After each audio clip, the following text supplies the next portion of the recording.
Thank you very much. Hello, everybody. Welcome to the middle of the afternoon as we plow through our Defense One Tech Summit. Well, thank you all of you for joining us for our Mad About China panel, which I'm very proud of my title there. Thank you. We've invited this excellent group here to talk about China, but it's really, I think a lot of it's going to be about Taiwan, of course.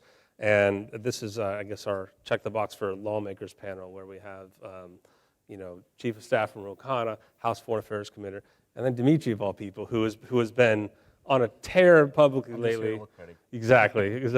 Looking pretty, but also really pounding the table about this issue, all the way from European corners to here.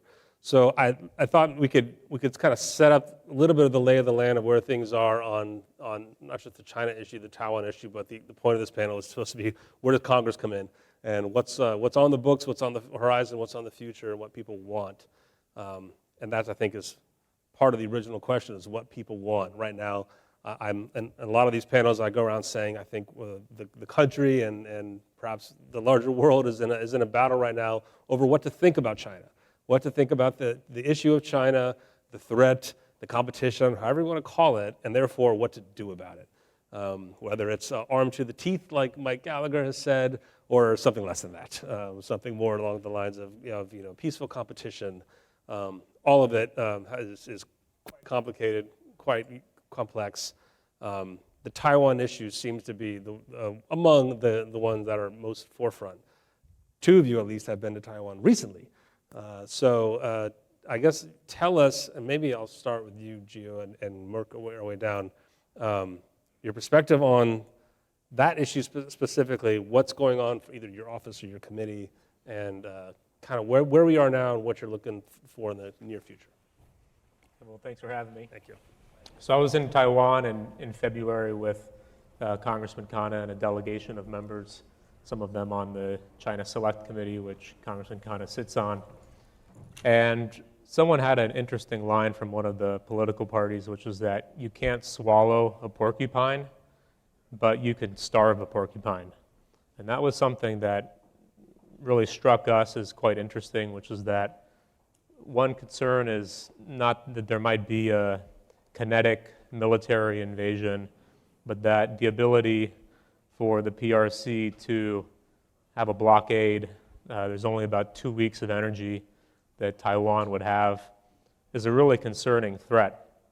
The second concern that we had was that if there were to have a conflict break out, there's no Poland next to Taiwan where we could, in theory, funnel weapons into Taiwan like we're doing with Ukraine. And so there's a huge sense of urgency there that they want as many weapons as possible now, knowing that if a war were to break out, our ability to provide them with the weapons that they need is much more limited, and there's a huge backlog of weapons because of the war in Ukraine. So we felt a sense of urgency, not just from the current ruling party, the DPP, but also the KMT. Also talked a lot about the importance of the need for them to have a strong deterrence and a strong national defense, which is something that we were surprised to hear. But what do people want? I think people want also peace. They don't want a war. They like living in this ambiguous situation. They were saying that a lot of times Americans like a solution to the issue. It's either completely free or completely part of China, but that a lot of the people we met were okay with this ambiguous middle ground, and they've been able to deal with it for decades. So those are a couple of insights that we found on our trip. Annie, how about you? You traveled too. What's on your plate right now? Absolutely. I will start by giving the usual government disclaimer that my views represent my own and not that of the government, the committee, or the chairman. But we were in Taiwan in April, and we heard a lot of the same concerns. Two things that I'll kind of focus on is, one, I think the other thing that was really emphasized to us during our trip in Taiwan was all Taiwan was doing to try to bolster their own defense in terms of defense budget increases, between producing some of their own capabilities, between really raising the awareness amongst their civilians and trying to organize civilian defense. That really was something that they wanted to emphasize to us as well when we were in Taiwan. And the second, I think, from the congressional standpoint, It was also, where is Congress most helpful? Historically, Congress has always played a very forward-leading role on Taiwan. The Taiwan Relations Act still dictates, U.S. policy towards Taiwan, and that wasn't, an executive order or a president that did that. That was Congress that really set the tone for that. So I think now Congress is kind of looking at what's happening in Ukraine, and regardless of whether or not, you believe that there's similarities or differences, and there are a lot of both.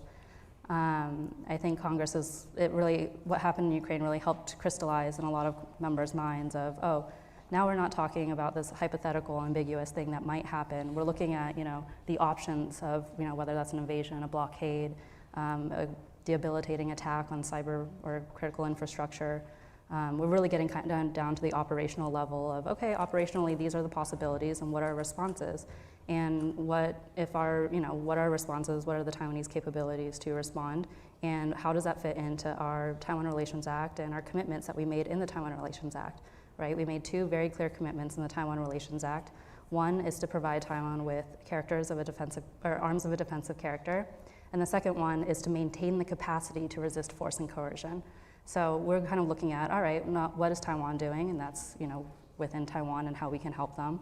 But then the second is looking at our defense capabilities and our posture in the Indo-Pacific and say, hey, where are we lacking? Have we maintained the ability to resist force and coercion? What are we trying to do, in Asia in the next 5, 10, 15, 20 years? And whether or not our investments and some of the things that we're doing now are actually leading to those goals. So Dimitri, she just laid out a lot of concerns and issues that Congress is looking at. I'm guessing you're gonna say that that's not happening fast enough if 20, 30 years from now, if Congress is still considering its options now, given China's own timeline that they've announced. Yeah, and I do understand the Taiwanese are concerned about gray zone tactics, blockades, and so forth. As you know, Kevin, I've done a lot of war games on this issue. You participated in one of them at the Munich Security Conference. I think if China executes a blockade against Taiwan, it will be a total disaster for them. It will be literally the best thing that could happen in this scenario, aside from them doing absolutely nothing, of course. Because if they're executing a blockade, they'll be sitting ducks. We'll be able to run that blockade. They have very few anti-submarine warfare capabilities. Our submarines and our naval capacity in the Pacific will be able to run that blockade, as well as they're going to lose the support of the global South once you see videos of children starving and semiconductors not leaving the country, impacting the global economy. And if they're doing the blockade, they're not doing an invasion, right? So I think the most realistic scenario is that they're going to prepare for an invasion, mobilize the force, and then issue an ultimatum that unless you give up, we're going. It's not that the Taiwanese should not care about all these other scenarios, but once they've done everything possible to make sure that an invasion is an impossibility, then start worrying about everything else. Because invasion is the main threat, in my view. That is the existential threat for them, and I think existential for us in terms of our influence in the Pacific. And we're just not moving fast enough. And the reality is, invasion should be impossible for the Chinese to execute. Because Taiwan is an island of 23 million people, about 5 to 6 million of them are military-age males. If they fully train and are capable of mobilizing rapidly that force, that's 2.5 size of the entire PLA. China is not invading, right? But yes, they're starting to reform. Yes, they're doing better training, which used to be you fire a rifle 4 times and you clean your barracks. They're moving away from that, but it's too slow, and they're still too focused on capabilities that are targeted at gray zone coercion, at the blockade. They just received an amphibious landing ship so that they could, retake an island, and not one of the outlying islands that the China takes it? Are you kidding me? Yes, once you've made sure that invasion is an impossibility, fine, focus on getting those outlying islands if China tries to invade them, but you haven't done the main thing, right? And, capacity is limited, resources are limited, and I just worry that when you're dissipating all of that across numerous fronts, whether it's building ships, whether it's, procuring tanks for, a land battle that will never come, right? If China lands sufficient forces on the island, it's game over. You've got to make sure that they don't cross the straits. And that's where we're lacking LRASMs, the anti-ship missiles, autonomous mines, and lots of capabilities that we need and the Taiwanese need to make sure that you can actually deter an invasion. The game here is, as that famous 1980s War Games movie, if you haven't seen, the right move is not to play, right? The right move is to make sure that China wakes up every single day and says, today is not the day. And I think we're still far away from that.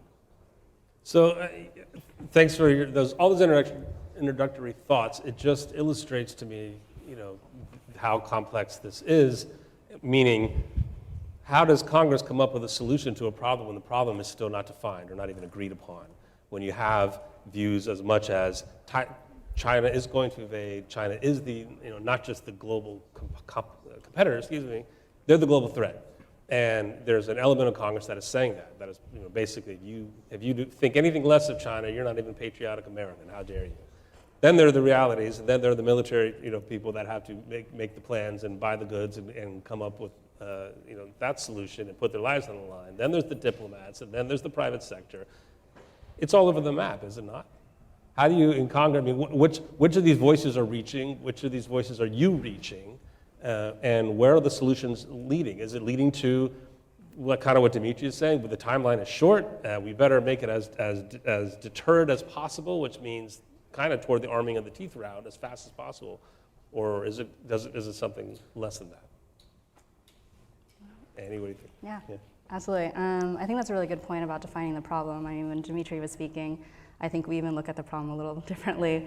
I know you do. Please explain why. Tell them why it's wrong. Yeah. No, when we look at an economic blockade, if we're using the traditional security architecture of ends, ways, and means, we don't necessarily see it as a ways, to unification or Chinese control. We see that as kind of a means.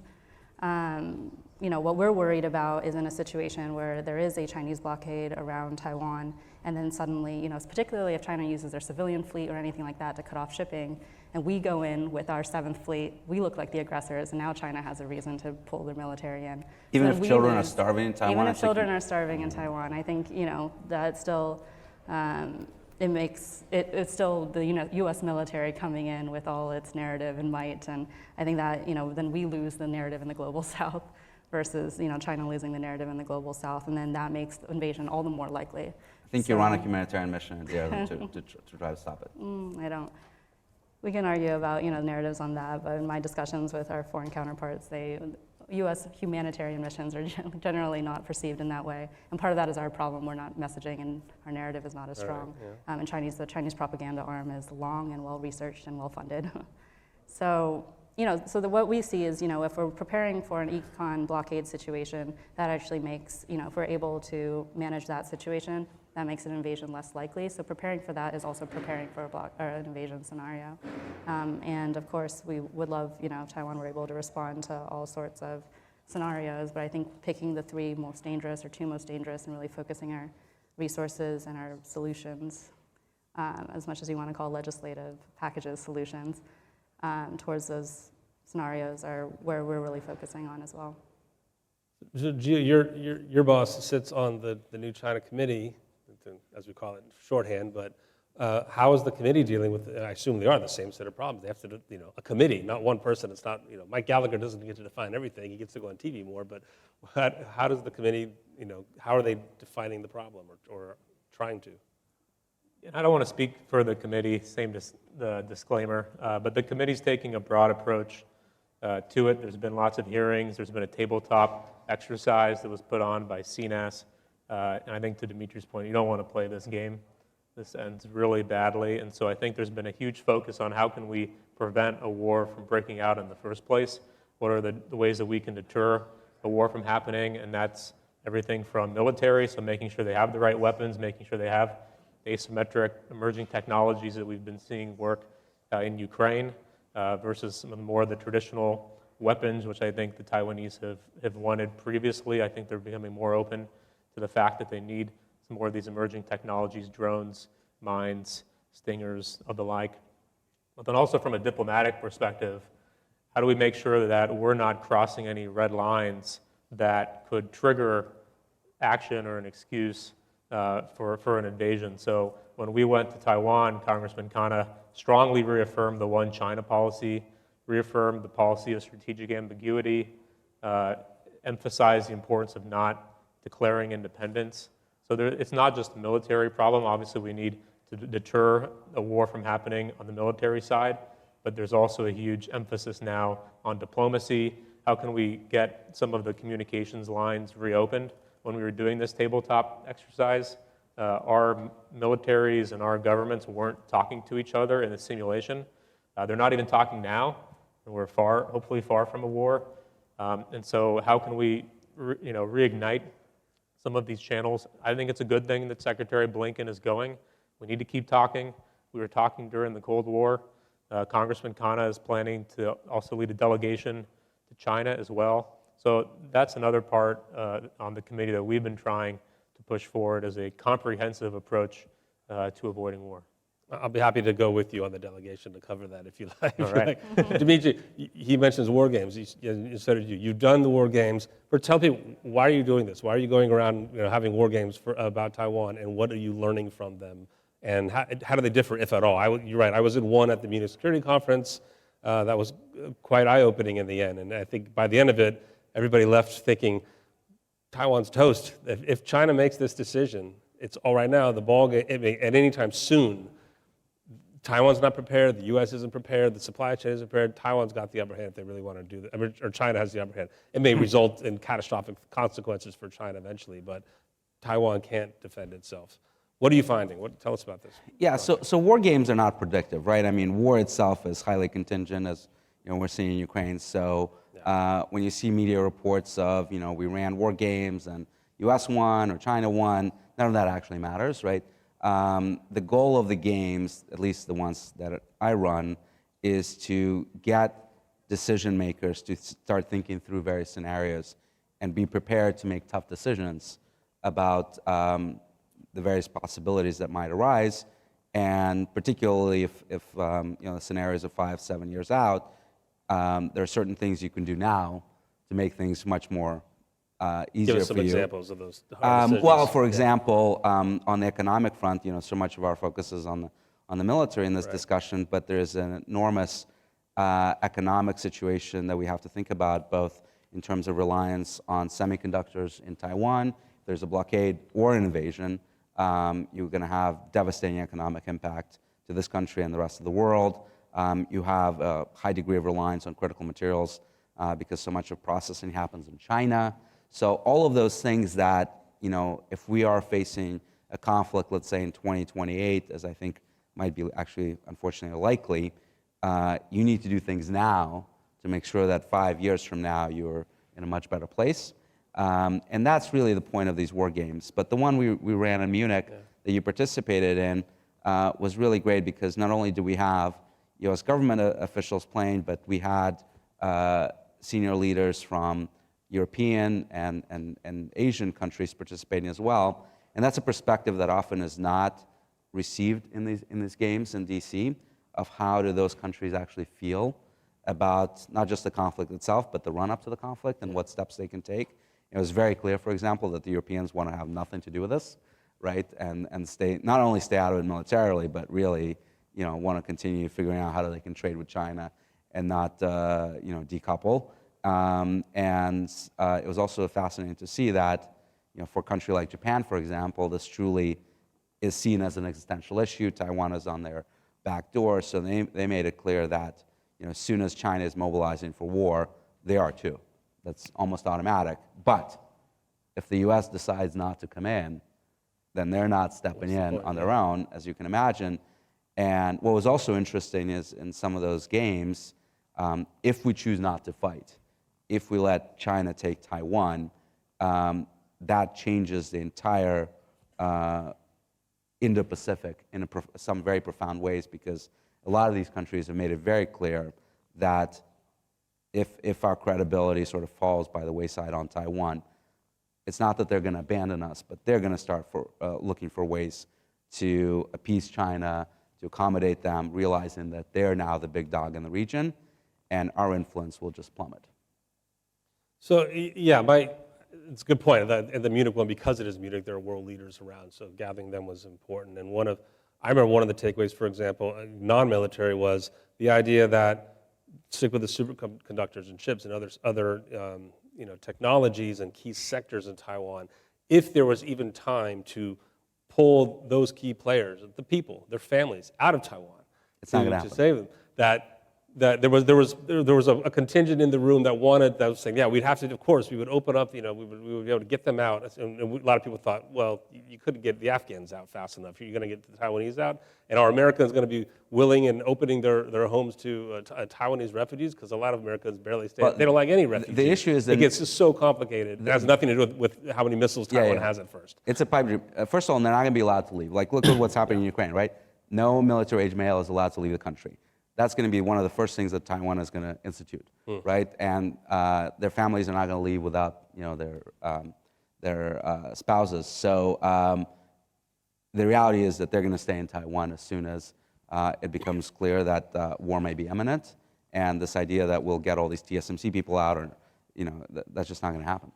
Eddie, what crosses your mind when people talk about the speed the arms to Taiwan idea? That if China ever makes its move, that's it. You're like you were saying in the intro. There's no Poland to get arms through to Taiwan. Whatever they have now is all they're ever going to get. And so there's a lot of people that think, like Mike Gallagher is saying, arm them now. Is that possible? Is that helpful? Is that what needs to happen? Yeah, I think, there's no question that if this were to happen, it'd be a contested environment. It'd be very difficult to have resupply or logistics in and out. And I do think, part of it is, stockpiling, and not only in weapons and ammunition, but also things like medical equipment and energy and food and that sort of thing. And then we also hear a lot about, we included all of this in the Taiwan Policy Act, which I worked on the Senate Foreign Relations Committee side, and then it was introduced through it was passed in NDAA as the Taiwan Enhanced Resilience Act, where we do talk about a regional contingency stockpile. We also talk about training. A lot of it, it's not just it's not just hard capability. It's a lot of training. A lot of it is civilian defense and just preparing the population for certain sacrifices that they're going to have to make. Taiwan is a rich, vibrant country now, and when you grow up in a democracy, you're not used to dealing with scarcity in this way that war necessitates. And then the other kind of options that we're thinking about are, bringing in allies and partners. We understand that it's very difficult, and especially the Europeans are very skittish about Taiwan. But we also saw that there's more of a mention about Taiwan in NATO or joint statements that we do with the EU. In the NATO-China strategy, there was a mention about regional stability in the Taiwan Strait. So we see a little bit of an opening there that allies and partners are more willing to talk about the issue. And maybe the next step is third-party transfers of certain capabilities, more doing with some of the Nordic countries that are very good at civilian defense and organizing, can go train the Taiwanese. Those are all options that we're looking at. So part of it is what we're doing, part of it is what our allies and partners are doing. And then the last part, I think having a mindset that once things happen, it's gone, or that an invasion happens overnight. I think that's also very dangerous, right? We've seen that there are certain steps that you can see that goes towards an invasion. It's not that suddenly an armada shows up on the Taiwan Strait and everything's gone. There's a gradient, and the ability to maneuver in that gradient as well, not even just before things start moving, but while things are moving, I think is very important. And I think to Dimitri's point, something that we're really trying to push, at least on our members, to think about is not only the different options and how to respond, but just to get into the habit of having these difficult conversations. Because look at it from a politician's standpoint. You don't want to be the first person to saber rattle or get everyone worked up, and then nothing happens, and you're ahead of the caucus, and you're losing your political capital. So there's a hesitancy amongst members to be the ones to talk about it. But if we can get a general culture where people feel comfortable talking about it, and they're not sticking their heads out way above anyone else or way above the general political discussion by talking about it. And part of this is the work of institutions like Defense One that are writing about it constantly and bringing these discussions into the mainstream so that our decision makers can be thinking about this in a more realistic way. No, I mean, it's interesting to hear you remind us of the politics involved in this, because it obviously matters, and it matters in a great way. The difference between Congress and the Pentagon is real. There is a gap there of what each institution wants, and what they're willing to fund or arm or pay for, or what direction they want policy to go. The country is all over the place, I think, and there are plenty of politicians, like I said earlier, who are happy to saber rattle and happy to call out anybody that thinks that China is anything less than an enemy. And there are plenty of others who either loudly or very quietly, from Wall Street to Hollywood to technology to academics to university, plenty of sectors across the country that don't want that for lots of reasons. Trade is important. Trade is increasing. They believe in engagement still, whatever it might be. Gio, you were telling me when we spoke that there are some new authorities, there are new congressional measures that have been happening that affect the options that are being made available. Can you tell us more about those? Definitely, and I'll make one quick point Any on point, on the attitudes of people. I think a lot of people have a negative view, unfortunately, of China because of the trade imbalance, and they lost their jobs to China, opioids coming in, blaming China, and so you have in both countries a population that have an antagonistic view against each other. Even in China, they have a very negative view of Americans. And something that the previous Chinese ambassador told Congressman Khanna, some history about the Opium Wars, which was that part of that was triggered from a trade imbalance where Britain was buying a lot of tea and a lot of porcelain from China, and they didn't really have goods to sell back, and there was this trade imbalance, so they turned to Bengal and opium and sold that to China, and then the emperor put an end to that because of the impact that it was having on their population, and then they went to war over it. And so obviously trade imbalances won't immediately lead to war, but I think they can create the conditions and the environment where there are hostilities in these blame games, where you then have politicians who are incentivized to saber rattle over everything. And so when we saw the high altitude spy balloon, I'm not saying that wasn't inappropriate and it shouldn't have happened, but there was a lot of politicians quickly jumping at that, criticizing that, raising the tensions. Blinken had to cancel his trip. And so there is this environment of a sort of negative view. And while a lot of the negative views are warranted, I do think it would do everyone good to sort of lower the temperature so that politicians aren't incentivized to saber rattle and make decisions on both ends. Obviously, Xi has hawks in his own camp that he has to sort of tailor to. And so I think by bringing back some jobs in manufacturing and sort of reindustrializing through onshoring and reshoring in the United States, one step of that was the CHIPS and Science Act, will provide more jobs for Americans and help reduce some of the tensions that I think could create an environment where a mistake, a mishap, or an invasion is possible. Well, stay with this, Dimitri. Do you agree that we need to lower the tensions and take it easy on China? No. Look, I think that President Xi is intent on doing everything in his power to take Taiwan in his lifetime. And he just, I think today actually, turned 75. The clock is ticking. And that's irrespective of what we're going to do, right? And this has been Chinese policy since the get-go. There are documents I was just reading. I'm writing a book on this issue, and Mao was telling Khrushchev in the 1950s that we will take Taiwan. It may take us 10, 20, 30 years. That was his quote, but we're going to get it, right? And I think Xi, in many ways, is focused on history, destiny, geography, and frankly, his own ego of wanting to be the next Mao that completes the task that Mao was not capable of completing, which is taking Taiwan, and China is in the best position to do so than it's ever been, right? Because of its military reforms and investments, and frankly, because Taiwan, over the last 20 years, has neglected its security and was below 2% spent on its military until recently. I don't think that antagonistic feelings of regular Americans or Congresspeople or frankly Chinese play a great deal of a role here. Just like I made a public prediction back in December of 2021 that Putin was going to invade Ukraine before the end of the winter, and there was not a whole lot that we could have done to stop that, regardless of whether we would have been nice to him or not. I think this thing is on its own trajectory, and the only thing that stops it is if she wakes up every single day and says, I can't do it today. We have about 10 minutes left. If anyone in the audience has question ideas, feel free to step to the microphones and I'll call you. But this is the tech summit, so talk to me about any ideas you have about where does technology come into the solutions, whatever they might be. whether you think it is the arms and it's more undersea mines, or it's the shifting jobs, or something else that we don't even know. And again, since you're from Congress, feel free to put out to the world what the solutions might be from Congress that the Pentagon needs to hear.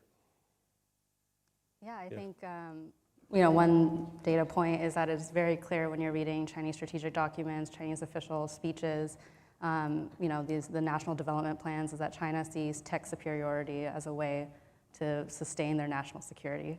So this tech competition between us and China is very important, and it is key. They see it key to their national security, and we're seeing it key to our national security.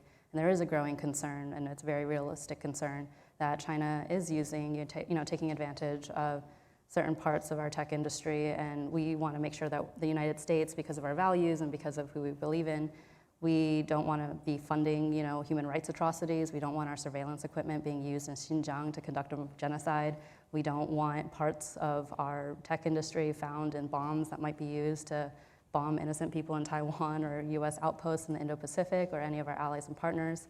These are very real concerns that we have, and this, I think, is driving this push for, okay, well, we need to take a comprehensive look at our export control policy and the type of technology that is kind of making its way through the loopholes that we might have out there. We need to be serious about research security, and we also really need to invest in our own technology. And we're seeing massive problems with our defense industrial base right now with our foreign military sales delays, but even more so than that, just generally, tech, we really need to make sure that we're investing in the right labor and the right education and the right capabilities to continue on to match or succeed China and the tech superiority, because they find it very, very important, and we should find it very important as well. Not just because China thinks it's important, but because that's really going to dictate, I think, the future of how we interact as a market economy, but also this is the future of our labor force. This is the future of how we as a society are going to present ourselves to the world. Those are pretty broad strokes. What do you think, Gio? Yeah, so Congressman Khanna represents Silicon Valley, and we represent a lot of startups and investors and VCs, and I'm glad you had Jason Rathje from the Office of Strategic Capital on before here talking about this problem. But we hear a lot from startups about how difficult it is to work with DoD, particularly on the timeline, the amount of money, just navigating the building. And so we've been trying to find ways to make that easier on the committee. In this year's NDA, there are some small pilot provisions to give some of the services pots of money, more flexibility for research and bringing innovative technologies to the warfighter. So we're going to be playing around with that a little bit, and then also allowing startups who have a majority venture capital backing of equity be able to qualify for a SBIR grant.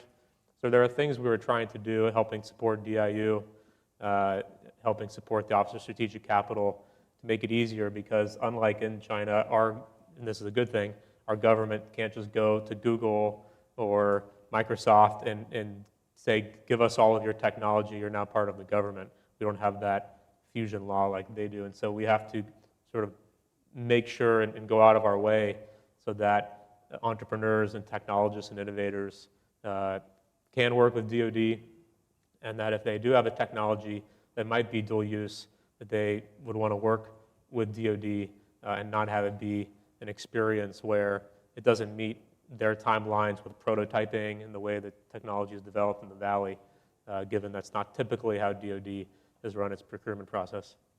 Okay, I misspoke earlier. Yes. He just turned 70, not 75, so we probably have A little more time. 10 years. A little more time to worry about she. Yeah. Excellent. Okay. Yes, Sydney.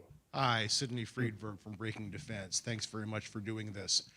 In my unending quest to make Kevin's life harder, I'm going to ask a non-tech question. As long as you ask a question, I'm fine. But I mean, technology is crucial, but we've seen allies we've propped up for 20 years in Afghanistan evaporate overnight, and we've seen a country that everyone thought would be overrun in 72 hours hold off Russia for a year and a half and start pushing them back as we speak. So, especially from your own visits to Taiwan and talking to people there, do people in Taiwan, both leaders and people in the street, take this threat seriously? Are they willing to make the kind of horrific sacrifices the Ukrainian people have of being bombed and raided for a year and a half of war in order to preserve their independence? Or will they fold the way our allies in Afghanistan did as soon as we withdrew our support? Can I tell a brief story? Please. It's about Ukraine. And I was speaking recently to this American Green Beret that had volunteered to go fight in Ukraine. And he was telling me the story of a bartender he met in the southern city of Mykolaiv about a week before the war began. And this bartender was basically saying, look, I don't care who's running Kiev, the Russians, the Ukrainians, that's all politics. I just want to tend to my bar and not worry about any of this. The war starts. A few weeks later, he got his number, he texted him, and the guy signed up. And he said, wait a second, I thought you didn't care. What happened? And he said, well, a friend of mine in the city of Kherson sent me this video of a Russian tank going down the street, stopping, pointing the turret at a civilian building, a balcony with women and children, and shooting. And he basically said, you know what, F them, I'm going to go kill them all. Right? So how it happens, and the fact that the Russians have committed so many atrocities in the course of this invasion, had a huge effect in mobilizing the population. You may recall that in the initial days of the war, when the Russians had all kinds of logistical issues and their tanks and armored vehicles were stuck on the highways, running out of fuel, Ukrainians were driving by, just regular people, in their cars and just laughing at them, saying, hey, go home. No one would be doing that now, right? They would be getting out, taking out their kitchen knives and killing them all because of Bucha and everything else that's been happening. So that has an enormous effect on any population's willingness to resist. I agree. There's a lot of analysis out there that says the Taiwanese do not have the will to fight that I disagree with personally. I see a lot of indicators that there is a growing will to fight, and if we look at Taiwanese history itself, we see that there is a lot. They have a precedence for fighting for their own democracy. I was in Taiwan over the Christmas break as well, and then again in April, and on TV it was like, oh, if there are bombs falling, this is where you find a shelter, and oh, this is how you triage things. And we also hear about a lot of NGOs and civil society that has started doing kind of training programs of civil defense that they've had to expand just exponentially, 300, 400% than what they originally planned to do because there's so much demand for this type of training. And then the third, I think we've also seen in Taiwanese history, you look at the White Terror, tens and thousands of Taiwanese were massacred for fighting for democracy. And that was one generation ago. This was the generation above me. So this is, once you're in a country and you have that kind of mindset where, my parents fought for democracy and now China's going to try to take it away, I think that really resonates, and there is a huge demand. There's a huge will to fight that we don't necessarily talk about openly here in the United States because either we don't know enough about Taiwanese history or we're not going and looking at the primary sources themselves. But I think to Dimitri's point, how it happens and the narrative around it when it happens is kind of the Mike Tyson effect, what we say. You don't think you're going to get, you don't think you're going to fight, but then you get punched in the face. So. Let's go. We only have a couple minutes left, so I'll ask, two people want to ask their questions. Why don't you both ask your questions in a row, and we can make sure we get at least a quick answer to them. Yeah, for sure. Hi, I'm Ethan again, on the AEI Taiwan team. Also Taiwanese American, I think, and what you said is completely right, at least from my perspectives, interacting with family members over in Taiwan. But I guess my question has to do with, the U.S. Navy. So right now, you can see like in fiscal year 24, Navy's actually going to decrease by one ship because we simply don't have enough shipbuilding capabilities as of now. Compared to China. So I'm curious if there are some calls for the law to be changed so that we can manufacture U.S. Navy ships in South Korea and Japan, since their shipbuilding capability is so much stronger than ours as of now. And I'm curious if y'all think that's something that would be tenable, at least in the short term. Thank you. Sure, more shipping capability. And we'll get the gentleman very quickly, Yes. if you could ask a question. Thank you all. My question is about guardrails, especially for members of Congress. China has clearly shown restraint in the last couple of years in terms of not invading. How do we keep it that way, and how do we prevent bills, whether they upgrade Taipei's status or change the name of the embassy, from preemptively provoking a conflict? There you go. How do we not provoke conflict?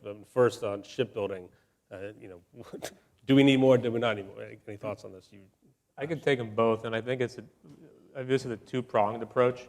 One is the sort of diplomatic guardrails, not crossing the line, and then also the deterrence, making sure there are enough weapons to make so that President Xi doesn't think that he can invade. And I do think that he's seeing what's happening in Ukraine and having some pause based off of that, and definitely doesn't want an embarrassing situation. And so, if we need to provide more weapons to Taiwan, and we can't, maybe looking at invoking the Defense Production Act is something that people have talked about. And then, in terms of I think, there are some members who are proposing the idea of going away from the one China policy, changing the name of the embassy.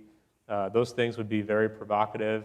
And also, I'm not sure to what end or what benefit they would get us. And I think when we're looking at these types of policy changes that will have consequences, you have to sort of think, what benefit are we getting for this? And is there going to be a negative impact? And I don't see that there would be, for the freedom and the security of the people in Taiwan, a benefit if we were to change TechPro's name or, call for their independence. And if anything, I think there would be a huge risk to their security, more gray zone warfare, more missiles flying over the island, and could be a pretext for war. Annie, Dimitri, quick final thoughts? I completely agree. We need to focus. Go ahead. Oh, sorry. No, go for it. No, I just, 1 second, but we need to focus on real actions that help Taiwan's security, not symbolic things that can undermine it. I agree with all of this. The only thing I will add, because I'm on the Foreign Affairs Committee, is that China does a lot of looking at international trend lines, and that really affects Chinese decision making. So I think we also need to take a more holistic approach and look at our foreign policy more broadly. And if Putin were to be successful in Ukraine, if China were able to play a negotiating role, all of that does affect Chinese decision making on to whether or not they're going to move in on Taiwan or become more destabilizing in the region. I want to thank you all for your thoughts and comments, and I think it's very helpful, especially for Defense One's audience, to get past counting missiles, counting ships, worrying about the day that might come, to all of the other ways that security is affected with this relationship and how complicated it is. I think we're at the very beginning of a timeline, whether it's to 2028 or something farther down the road. So thank you, Gio, Annie, Dimitri, and thanks to you, everybody. Thank you.